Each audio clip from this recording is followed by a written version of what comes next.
Bonjour à toutes et à tous et bienvenue dans cette nouvelle vidéo, j'espère que vous allez bien. Je vous retrouve aujourd'hui dans une vidéo tuto mini-album. J'avais une commande de mini-album avec cette belle collection de chez Ciao Bella qui s'appelle Moon and Me. Et du coup j'ai réutilisé pour faire cet album une structure que j'ai déjà faite. Je vous mettrai le lien en barre d'infos de cette première vidéo que j'avais faite avec cette structure. Pour réaliser donc la structure, vous aurez besoin de cartonnettes de 20 par 14,5. Vous en aurez besoin de 3. Et vous aurez besoin de 2 cartonnettes de 20 par 3,5. Comme toujours, je suis venue assembler ma couverture avec du craft gommé. Donc en fait, on va prendre une des couvertures donc de 20 par 14,5.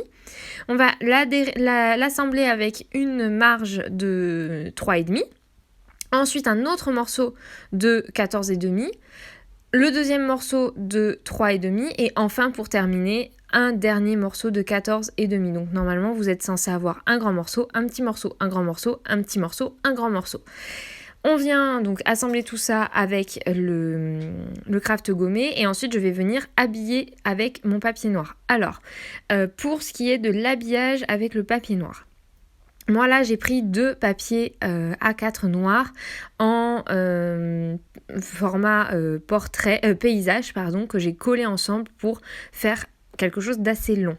Je suis désolée, toute cette partie-là est assez floue au niveau de l'image. Je ne sais pas pourquoi mon téléphone à ce moment-là a eu des gros problèmes au niveau de la netteté. Donc je disais que là j'ai pris du papier en format paysage, mais si jamais vous faites cet album, je vous conseille de prendre finalement le papier en format portrait et de mettre 3 feuilles, voire 4 feuilles, les unes à côté des autres en format portrait. Parce que vous aurez beaucoup plus de marge. Vous pouvez voir que sur sur le haut et le bas de l'album, je n'ai quasiment pas de marge en fait. J'ai quelques millimètres avec mon papier. C'est beaucoup trop peu, d'autant plus que ma cartonnette était assez épaisse. Donc du coup, c'était trop peu pour vraiment bien habiller l'album. Donc si jamais vous refaites cet album, je vous recommande d'utiliser votre papier noir pour habiller votre couverture en format portrait. Voilà. Donc ensuite je suis venue donc rabattre les bords de mon papier décor et j'ai utilisé une colle que j'ai achetée un peu en secours parce que je n'avais pas de colle transparente de chez Action et que les magasins Action étaient fermés et du coup j'ai acheté à Cultura cette colle blanche. Donc c'est la colle pour tout support de chez Cultura, de chez Crealia, colle blanche multi-usage, multi-purpose white glue et cette colle en fait j'étais vraiment pas convaincue. Moi j'aime pas trop la colle blanche et en fait pour réaliser les structures d'album c'est juste une tuerie. Elle colle assez rapidement, elle colle très bien, elle est vraiment très efficace au niveau du produit, c'est vraiment un bon produit. Donc moi je vous recommande à 10 000% cette colle pour faire vos structures. Après pour coller tout ce qui est papier décor etc. Non, je ne vous la recommande pas tout simplement parce qu'elle est clairement elle peut faire gondoler le papier et elle est assez forte puisqu'elle peut coller le cuir etc. Donc dites-vous qu'un papier fin en 110-160 grammes ça va un peu subir au niveau de l'épaisseur de la qualité de la colle, mais pour faire les couvertures franchement on est sur un truc de folie. Donc j'en mets un petit peu et vous voyez je suis en train de galérer avec mes pinces pour essayer de faire rabattre le papier noir un maximum sur mon papier, sur mon cardstock pour couvrir complètement la tranche, les bordures de mon album. C'est vraiment la galère à ce moment-là, je suis quasiment à 2 doigts de refaire tout depuis le début tellement c'était la galère. J'avais même pas assez de pinces pour tout rabattre. Mais encore une fois, heureusement que j'avais cette colle qui est bien plus adhésive que la colle transparente de chez Action et qui fonctionne beaucoup mieux pour faire tout ce qui est structure. Donc je viens fignoler ma structure, faire les derniers petits ajustements au niveau des bords et ensuite je vais venir habiller l'intérieur de l'album donc pour couvrir l'intérieur de l'album. Pour ça j'ai pris des papiers décor, donc 3 papiers décor qui vont mesurer donc 14,8 par 19,8 à peu près aussi. Même presque, oui, 19,8, 19,20. Donc j'en ai pris 3 comme ça. Et ensuite j'ai pris deux papiers décor qui font 6 par 19,8. Donc 6 cm par 19,8 fois 2. Et enfin, trois papiers qui mesurent du coup 14,3 par 19,8. Je viens le coller avec la colle blanche de chez Crealia aussi, puisque c'est vraiment ça qui va me permettre d'avoir quelque chose de très rigide. Je viens bien marquer les plis avec mon plioir et bien faire adhérer le papier. Vous allez voir si vous testez avec cette colle là que vraiment les relures n'ont rien à voir avec l'utilisation d'une autre colle. On peut vraiment voir que la relure elle est ultra qualitative sur ces images là, puisque là on est le lendemain et je vais faire la suite. D'ailleurs, petit détail, j'ai déjà fait ce bandeau pour fermer l'album. Donc j'ai pris du papier noir classique. J'ai pris un morceau qui mesure du coup 5 cm de large et en longueur on est sur 39 de long. Donc pour ça j'ai tout simplement utilisé deux feuilles de papier A4 que j'ai accolées l'une à l'autre et ensuite j'ai coupé à la bonne longueur. Et je suis venue plier à 4,5, à 15 cm, à 4,5 à nouveau et à 15 cm à nouveau. Et j'ai coupé le dernier bout pour faire du coup, le dernier bout doit être aussi de 4,5. Donc on doit avoir 3 plis de 4,5 et 2 plis de 15 cm. Et ça va vous faire votre structure d'album, enfin votre structure du bandeau qui va venir fermer l'album. Là on est parti sur les papiers décor, ça y est, c'est la partie amusante de l'album et du tuto. J'ai pris donc cette feuille, cette magnifique feuille avec cette lune, cet effet lune, et je suis venue couper des morceaux de papier qui mesurent 0,5 mm de moins que ma structure. Donc en l'occurrence 4,5 par 14,5 pour les morceaux longs et 4,5 par 4 pour les morceaux les plus courts. Ensuite, on vient faire la décoration. Donc, j'avais envie d'utiliser une carte de Project Life qu'il y avait dans cette collection. Et cette découpe lune avec ce petit chat qui, je trouve, va parfaitement bien avec le reste de l'album, puisque dans l'album, à certains endroits, on a des petites silhouettes de chats aussi, etc. Donc, c'était vraiment idéal. Du coup, je suis venue coller le tout ensemble. Et enfin, mettre ma carte Project Life sur mon bandeau bien au milieu pour finaliser la décoration de celui-ci. Et là, on est déjà bon. Ensuite, j'utilise cette grande carte de Project Life pour faire l'une des deux couvertures de l'album. Donc, je viens la couper à la bonne dimension, donc 0,5 mm de moins que mon album en lui-même. Toujours pareil, on est toujours sur les mêmes mesures. De toute façon, moi, je fonctionne toujours avec ces mesures-là. C'est vraiment avec ça que je travaille au quotidien et c'est ça qui me convient le mieux. Vous allez voir que pendant tout le tuto, à des moments, j'utilise mon ciseau pour enlever les petites pluches de papier parce que tout simplement, ma lame de massicot est un peu fatiguée. Elle n'est pas encore assez fatiguée pour que je la change, mais je ressens vraiment que, voilà, par moment, elle coupe pas très très bien. Donc je viens coller tout ça avec cette fois-ci la colle transparente de chez Action. Là, on est passé sur la colle transparente, voilà. Et je viens du coup bien faire adhérer ma couverture. Je fais la même chose au dos de l'album avec un papier décor au dos. Et enfin, la troisième couverture, toujours pareil, avec un papier décor qui va venir habiller ma troisième couverture. Cette collection, elle est vraiment sympa. Au début, moi, j'étais pas hyper fan parce que moi, j'ai beaucoup de mal à utiliser les papiers où il se passe plein de choses différentes comme ça sur un papier où c'est vraiment des scènes très très variables et c'est pas toujours des papiers que j'ai facilité à utiliser en fait. Mais là, j'avoue que j'ai quand même pris du plaisir petit à petit à voir l'album se construire et je me suis rendu compte qu'il était quand même sacrément sympa cet album et que ça rendait très bien. Là, j'étais dans un gros dilemme puisqu'en fait, la carte de Project Life que j'avais utilisée pour habiller la couverture, qui était censée être la première de couverture, en fait, elle était trop chargée et avec mon bandeau et tous les éléments de décor qu'il y avait sur mon bandeau, ça n'allait pas. Donc, je suis venue prendre une autre feuille de papier décor et j'ai utilisé du coup une partie de la feuille de papier décor assez simple. À la base, je voulais utiliser ce côté-là qui était étoilé et ça n'allait pas, donc j'ai décidé d'utiliser le côté un petit peu plus habillé et un petit peu plus chargé, mais qui rend très très bien, je trouve. Donc maintenant, on va passer à l'intérieur, à la confection des interactions à l'intérieur. Donc j'ai fait toutes mes interactions avec du papier épais noir de 160 grammes et ensuite je suis venue par-dessus recouvrir avec du papier décor. Pour la première structure, on va avoir besoin déjà de décorer le fond de notre album, donc avec un papier décor qui va mesurer 0,5 mm de moins de chaque côté que notre album. Et ensuite, on va venir coller par-dessus ce papier décor deux éléments de cascade qui vont mesurer chacune. Donc, la première va mesurer 14 cm par 20 cm, Et la seconde cascade va mesurer donc 19 cm et demi par 14 cm. Et on va venir coller en fait ces deux cascades l'une au-dessus de l'autre, donc en format cascade, en haut de notre page pour créer la première interaction. Et ensuite, toujours sur la couverture, on va venir coller une petite pochette que j'ai réalisée avec un papier noir qui mesurait donc 15,5 par 11 cm. J'ai plié sur 3 côtés, donc sur tous les 2 côtés de largeur à 1 cm du bord. Et sur le bas de ma pochette, j'ai plié à 1 cm du bord aussi.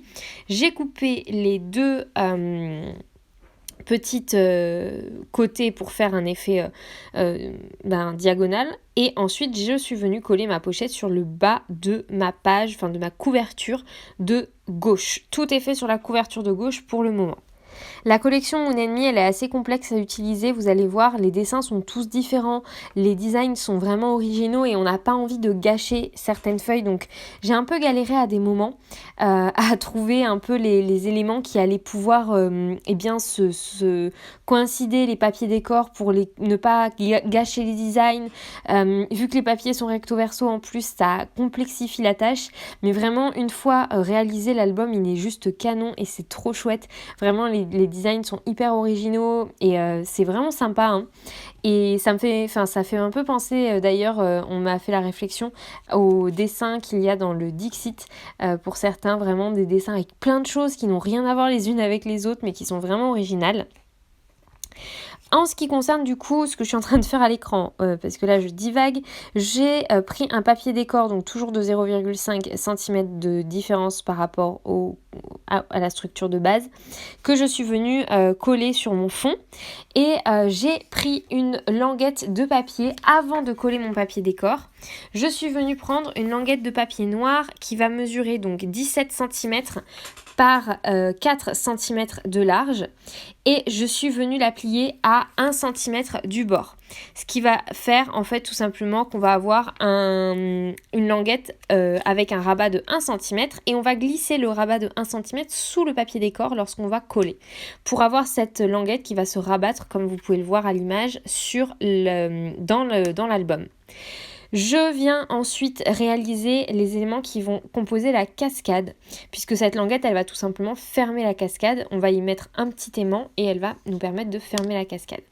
Donc pour les éléments qui composent la cascade, il va vous falloir du coup des feuilles qui vont mesurer 13 de large par du coup 10 et demi de long. Et vous allez donc avoir besoin de 6 feuilles de ces mesures-là. Et vous allez devoir les plier à 1 cm du bord sur la partie la plus large.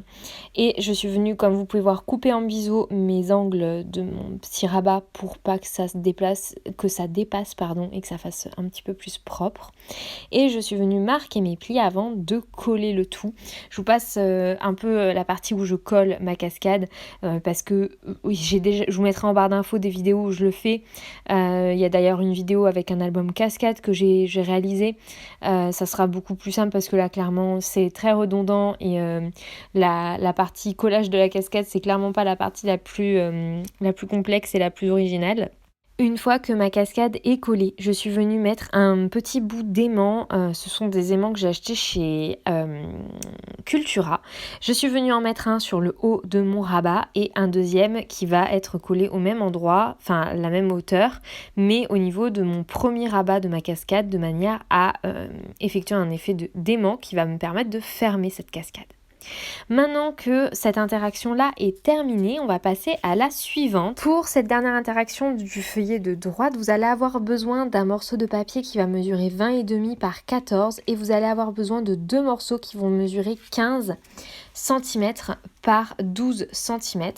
Vous allez venir plier chacun des papiers à 1 cm du bord. Donc pour les 2 morceaux qui mesurent 15 de long, on va venir plier à 1 cm du bord pour faire un rabat de 14 et un petit pli de 1 cm. Et pour le morceau qui va mesurer 20,5 de long, on va venir plier du coup à 1 cm du bord pour avoir un élément qui va mesurer 19,5 et un petit rabat de 1 cm. Une fois que ça c'est fait, je suis aussi venue prendre une languette qui va mesurer celle-ci du coup 21 cm et demi sur un total de 5 cm de large et je suis venue plier cette languette dans la longueur à 1 cm du bord à droite et à gauche. Et ensuite, mon interaction va être tout simplement de coller sur le grand rabat déjà la languette, la longue languette du coup en haut et en bas pour faire en fait un effet de sorte de pochette, un insert où on va pouvoir glisser entre cette languette et notre support de base une petite cartonnette et ensuite on va venir plier coller les rabats de 1 cm de nos 2 morceaux à droite et à gauche. J'en mets un en bas, un en haut et on va venir coller donc la languette sur le dos de notre feuillet. Et enfin ce feuillet, on le colle sur la couverture au niveau par-dessus le papier décor, par contre, au niveau de la petite languette de 1 cm qui nous restait au début de la création de cette interaction. J'espère que les images plus mes explications orales sont assez claires. Une fois que ça c'est fait, eh bien on a fini pour les interactions et on va pouvoir passer au papier décor. Pour tout ce qui est papier décor, on reste toujours sur 0,5 cm de décalage et je vous laisse en image et en rapidité parce que clairement ça ne sert à rien que je vous explique ce que je fais. J'essaye de jongler avec les papiers un maximum pour faire quelque chose de sympa.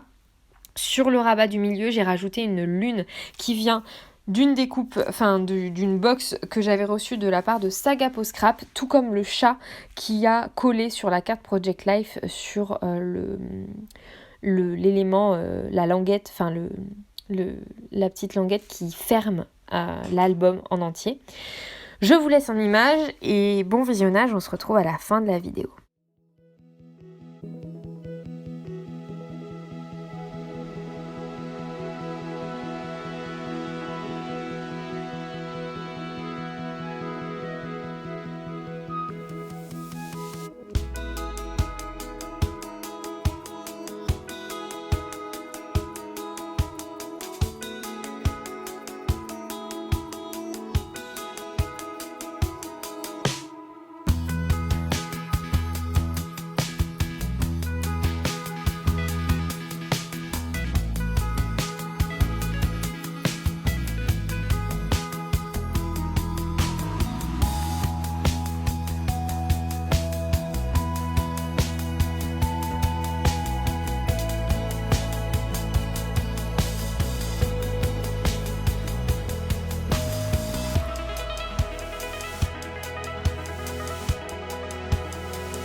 Donc voilà, la vidéo accélérée se termine là et je vais vous montrer donc du coup le résultat final.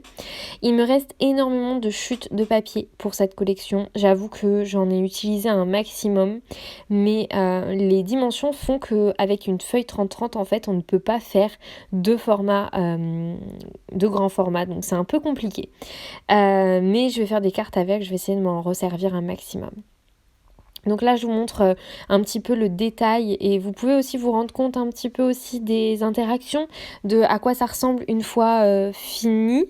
J'espère en tout cas que cette vidéo vous aura plu. Moi, je me suis vraiment amusée à créer cet album avec cette collection. Je vous mettrai le lien en barre d'infos si vous voulez l'acheter sur le site de Julie Secret Stash sur lequel j'ai acheté donc cette collection. Et vraiment, si jamais ça vous intéresse, n'hésitez surtout pas à aller faire un petit tour. J'ai glissé donc pour la cliente, puisque c'est une commande pour une cliente, les petites cartes Project Life. J'ai essayé de faire quelque chose de propre, de faire vraiment en sorte que les éléments et les jolis dessins soient bien mis en avant. J'espère que ça lui plaira en tout cas. Et sur ce, je vous dis à très bientôt. N'hésitez surtout pas à me dire en commentaire ce que vous en avez pensé. Prenez soin de vous, scrapez bien et à bientôt.